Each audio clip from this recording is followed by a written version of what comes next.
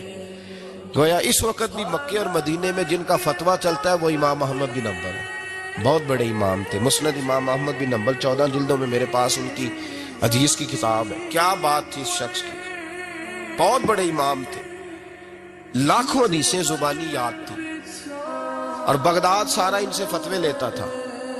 امام صاحب سے کسی نے پوچھا حضور کبھی پریشان بھی ہوئے فتویٰ دیتے؟ فرمانے لگے ایک بی بی آئی تھی مسئلہ پوچھنے، بڑا پریشان کر گئی۔ ایک بی بی مسئلہ پوچھنے آئی، بڑا پریشان کر گئی۔ لوگوں نے کہا حضور بی بی؟ فرمانے لگے میں نے گھر کے اندر جگہ بنائی ہوئی تھی، ایک پردہ لٹکتا تھا، اس طرف میں بیٹھتا تھا، اس طرف اگر کوئی عورت مسئلہ پوچھنے آتی تو پردے کے اس پار بیٹھ کے وہ بات کرتی۔ روٹین میں عورتیں طلاق کے مسائل، گھر کے چھوٹے موٹے جو جھگڑے ہوتے تھے ان پر سوالات پوچھتی تھی۔ میرے خاوند نے مجھے یوں کہہ دیا ہے تو اس کا کیا حل ہے؟ تو میرے بیٹے نے مجھے آ کے بتایا کہ ایک بوڑھی عورت آئی ہے باہر مسئلہ پوچھنے، توجہ کرنا ذرا بات پر، اور خاص غور کرنا کہ عرض کرنے لگا ہوں۔ فرماتے میرے بیٹے نے بتایا کہ ابا جی بوڑھی سی عورت ہے، وہ کہتی ہے میں نے امام صاحب سے سوال پوچھنا ہے۔ فرماتے پردے کے پیچھے بٹھایا، میں بھی بیٹھ گیا تو بی بی آئی اور جچے تلے لفظوں میں فٹافٹ اس نے بات شروع کر دی۔ عورت کو حکم ہے غیر محرم سے بات کرے تو میٹھے انداز میں نہ کرے، میٹھے انداز میں۔ مرد کے لیے بھی حکم ہے بیویوں سے گفتگو کرے تو اس طرح کے جملوں میں نہ کرے جس سے توجہ پیدا ہو، موٹی سی دو حرفی بات کرے۔ یہ سارے میرے بھائی ان چیزوں کا دھیان رکھا کرے۔ عورت غیر محرم کے ساتھ میٹھی گفتگو کرنا، دلوں میں کجی پیدا ہو، یہ منع ہے۔ امام صاحب فرماتے بوڑھی تھی پر اس نے بات چھیڑی پردے کے پیچھے بیٹھ کے، تو بڑے جچے تلے 2-3 جملوں میں کہنے لگی امام صاحب مسئلہ پوچھنا ہے۔ فرمایا پوچھو۔ کہتے میں بڑا تیار تھا اور میں اللہ نے بڑا علم سے انہیں نوازا تھا، کہتے میں پریشان کبھی نہیں ہوا تھا، لیکن یہ بی بی پریشان کر گئی۔ یہ متقی لوگ تھے۔ فرماتے ہیں میں نے کہا بی بی پوچھو۔ کہنے لگی حضور میں نا محنت کی کمائی سے روٹی کھاتی ہوں، چرخہ رکھا ہوا ہے، سوت کاٹ کے اس کی کمائی کھاتی ہوں، سارا دن مزدوری کرتی ہوں، کبھی کبھی کام رہ جاتا ہے تو 14ویں کے چاند کی روشنی میں چھت پہ بیٹھ جاتی ہوں تو چرخہ کاٹتی ہوں۔ بادشاہ کا لشکر میرے قریب سے کبھی کبھی گزرتا ہے، ان کے پاس بڑی بڑی لالٹینیں، بڑے بڑے ان کے پاس روشنی کے بندوبست ہوتے، لشکر بادشاہ کا گزرتا ہے تو بہت بڑا لشکر ہوتا ہے، کئی کلومیٹر تک وہ گزرتا جاتا ہے، تو کئی دفعہ اچانک اس کی روشنی بھی میرے چرخے پہ پڑ جاتی ہے۔ مسئلہ یہ پوچھنا ہے کہ اس روشنی میں جو میں سوت کاٹتی ہوں اس کی کمائی میرے لیے حلال ہے کہ حرام ہے؟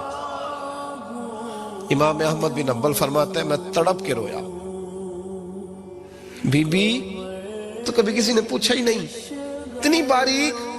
کہنے لگی بیوہ ہوں، بے اولاد ہوں، مزدوری کر کے روٹی کھاتی ہوں۔ پوچھنا یہ تھا او بھائیو، یہ بھی تو یہی وقت گزار کے گئے ہیں نا، یہ بھی وہی قرآن پڑھتے تھے جو ہم پڑھتے، یہ بھی اسی رسول کا کلمہ پڑھتے تھے جن کا ہم پڑھتے، یہ بھی اسی دین کے ماننے والے تھے جس کے یہ لوگ ماننے والے۔ ہم کدھر نکل گئے؟ پرواہ ہی نہیں، حلال حرام کی تمیز ہی نہیں۔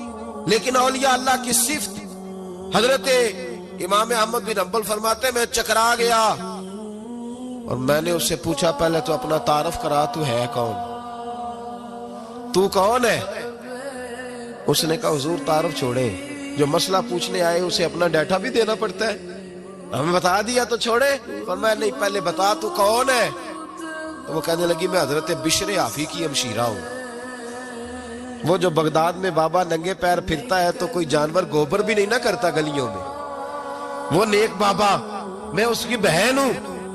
تو امام احمد بن حنبل کہتے میں رو پڑا، میں نے کہا آپا او میری بہن، کوئی اور آتا تو میں فتویٰ یہی دیتا کہ تو کو چھین کے روشنی تو نہیں نہ لیتی، خود پڑ جاتی ہے، جائز ہے تیرے لیے، لیکن تو چونکہ بشر حافی کی ہمشیرہ ہے تو تیرے لیے جائز نہیں، تو نہ یہ کر۔ تیرے لیے تقوی والا فیصلہ ہے میرا، تقوی والا، تو نہ یہ کام کر۔ امام احمد بن حنبل فرماتے ہیں بی بی چلی گئی پر میں ساری رات روتا رہا۔ وَقَانُوا يَتَّقُونَ، یہ پرہیزگار لوگ تھے۔ او بھائی، ولی کی کرامت یہ تھوڑی ہے کہ جب سے میں گیا ہوں پھونک مروائی ہے تو میری دکان بڑی چلی، یہ کوئی علامت ہے ولی ہونے کی؟ کس چکر میں پڑ گئے؟ اولیاء اللہ کی علامت یہ ہے کہ وہ تیرے اندر سرور ڈال دے رسول اللہ کی محبت کا۔ ولی اللہ کی علامت اقبال کہتے ہیں وہی ہے تیرے زمانے کا امام برحق جو تجھے حاضر و موجود سے بیزار کرے اور موت کی شکل میں دکھلا کے تجھے جلوائے یار، زندگی تیرے لیے اور بھی دشوار کرے، مشکل کر دے، تیرا مرنے کو دل کرے، تیرا دل کرے کہ مروں گا تو محبوب کے جلوے پھر سے نظر آئیں گے۔ وہی ہے تیرے زمانے کا امام برحق۔ ایک ہوتا ہے گفتگو کا اثر، وہ بھی بڑا ہوتا ہے، اور ایک ہوتا ہے لہجے کا اثر۔ لہجے کا اثر بھی اپنی ایک خاص کیفیت رکھتا ہے۔ اسلام ہمیں یہ سبق دیتا ہے کہ تمہارا کلام بھی ٹھیک ہونا چاہیے اور تمہارا لہجہ بھی ٹھیک ہونا چاہیے۔ کچھ لوگ گفتگو اس طرح کرتے ہیں کہ اگر ان کے جملوں کے معنی تلاش کیے جائیں تو وہ معنی ٹھیک ہوتے ہیں، انہوں نے جو جملہ بولا ہے وہ جملہ درست ہے، پر جو ان کا لہجہ تھا نا وہ لہجہ ٹھیک نہیں تھا۔ دوسرا معنی یہ ہے کہ تیری بات ٹھیک ہے پر تیرا انداز ٹھیک نہیں ہے۔ اور یہ جو لہجہ ہوتا ہے نا یہ اپنا اثر رکھتا ہے۔ میرے لہجے میں غرور آیا تھا، تیرا حق تھا تو شکایت کرتا۔ لہجہ جو ہوتا ہے نا یہ بہرحال اپنا اثر رکھتا ہے، اس کی تاثیر ہوتی ہے، اس کا اثر ہوتا ہے۔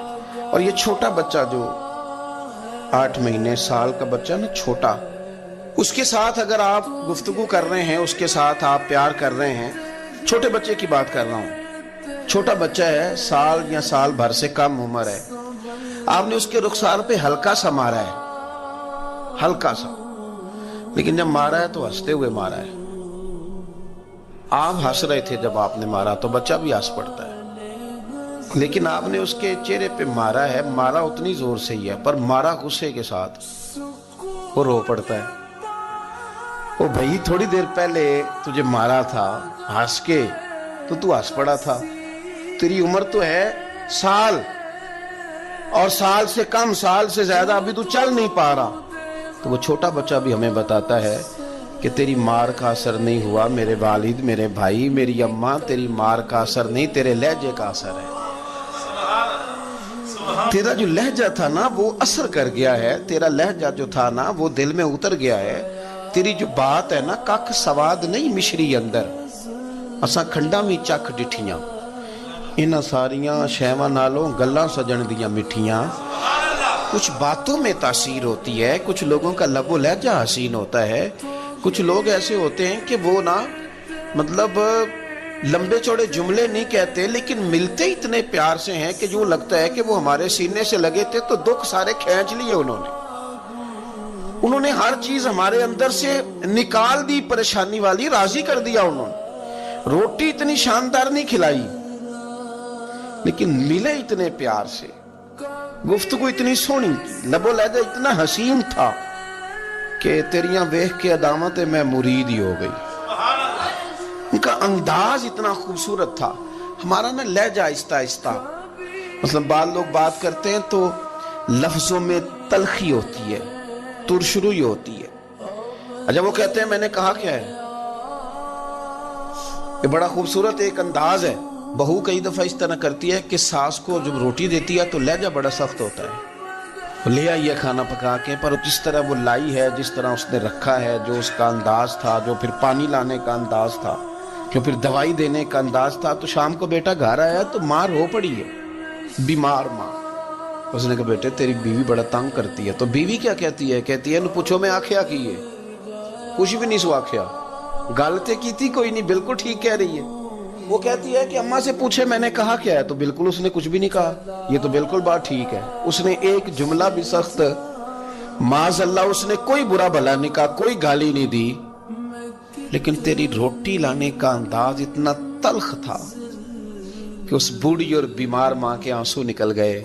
مانا کیا ہوا کہ ہو سکتا ہے تو تلخ بات کرتی تو وہ معاملہ کسی حد تک قابل قبول ہوتا، پر وہ جو تیرے لہجے نے یوں اس طرح کیا نا جس طرح کوئی بھکاری کو دے رہا ہو، وہ میرے بھائی تیرا انداز تو ٹھیک ہو، تیری گفتگو کا طریقہ تو ٹھیک ہو.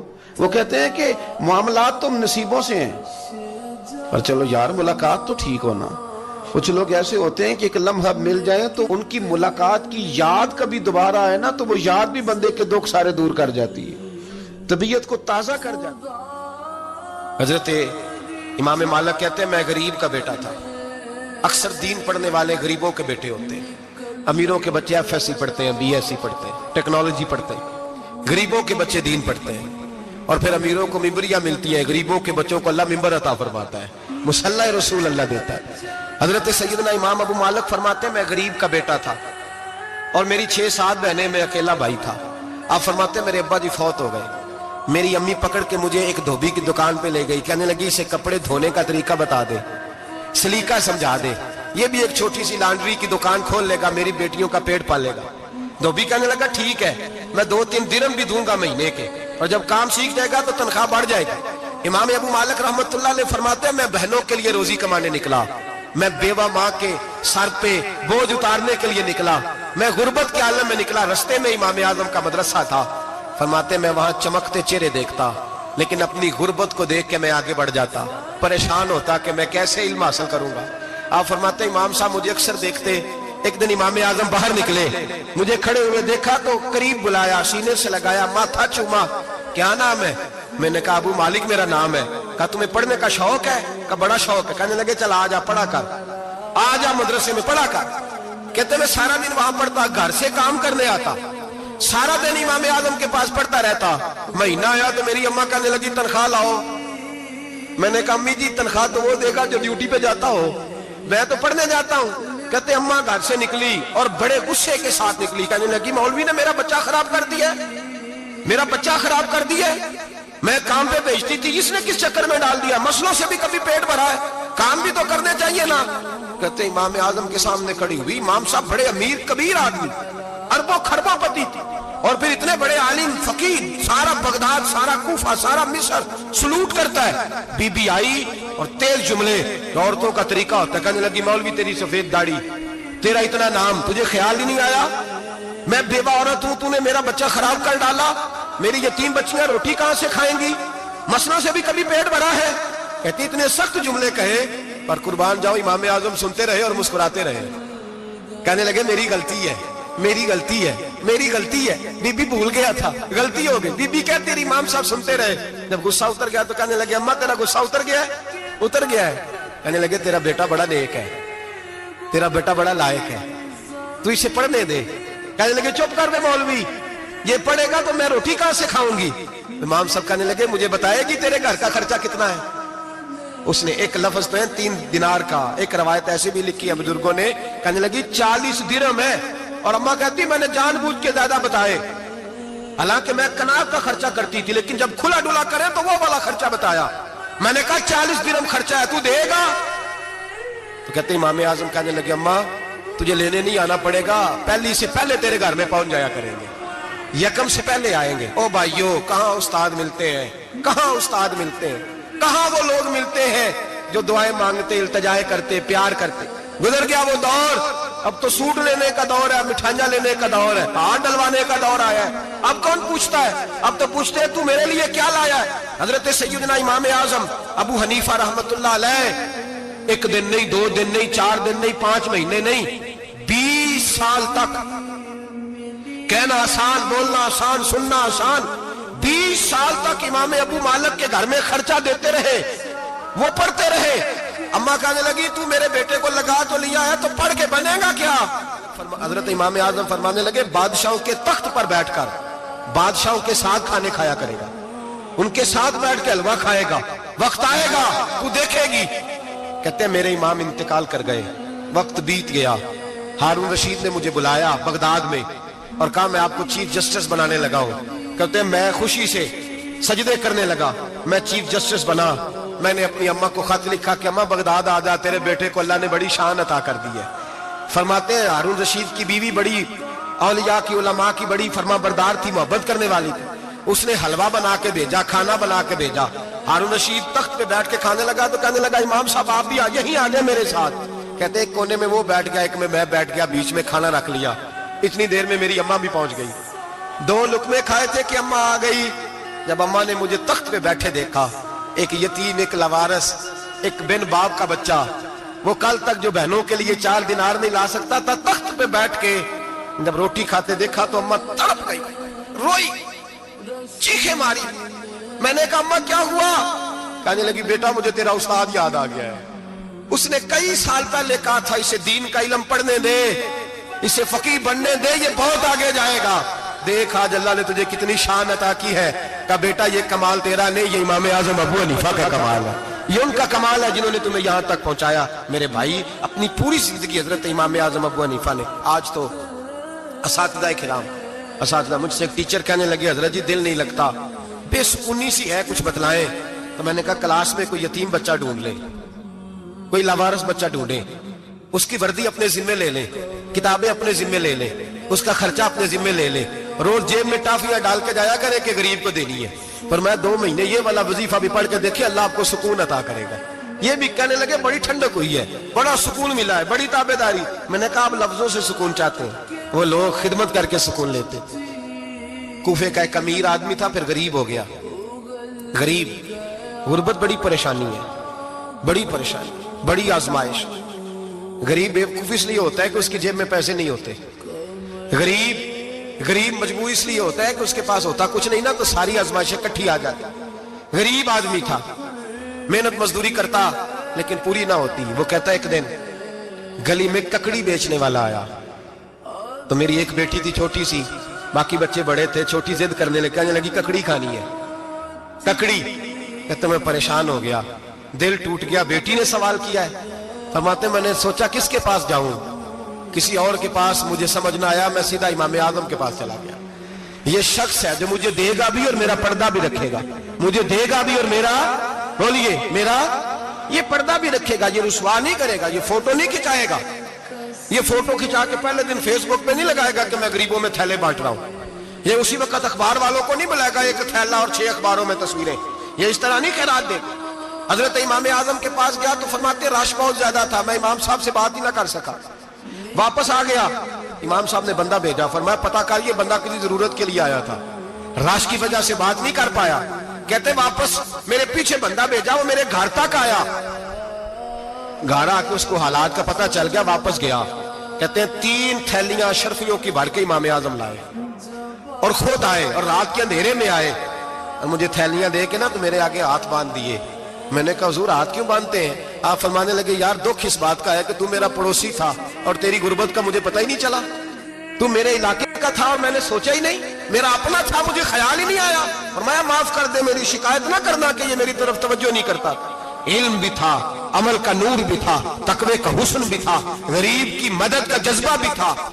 آج لوگوں پر مال کا فتنہ سوار ہوتا ہے، سب پر نہیں لیکن زیادہ لوگوں پر۔ جیسے جیسے مال آتا جاتا ہے ویسے ویسے عقل بھی آتی جاتی ہے، ویسے ویسے سیانے بھی ہوتے جاتے ہیں۔ کہتے ہیں وہ بھی کمائے، وہ بھی کرے، میں تو ٹیکنیکلی بڑا ہوں، میں عقل مندی میں بڑی، نہ بہن کی فکر رہتی ہے، نہ بھانجوں کی فکر رہتی ہے، نہ رشتہ دار کی فکر رہتی ہے، نہ دائیں بائیں کچھ دیکھتے ہیں۔ لوگ جیسے جیسے پاورفل ہوتے جاتے ہیں، ہٹتے جاتے ہیں، کٹتے جاتے ہیں، امیروں سے گرانے لگتے جاتے ہیں، آگے کی طرف دیکھتے جاتے ہیں۔ امام اعظم ابو حنیفہ رحمۃ اللہ علیہ نے ساری زندگی پیار کیا، محبت بانٹی، علم، فقاہت، تقوی، روشنی۔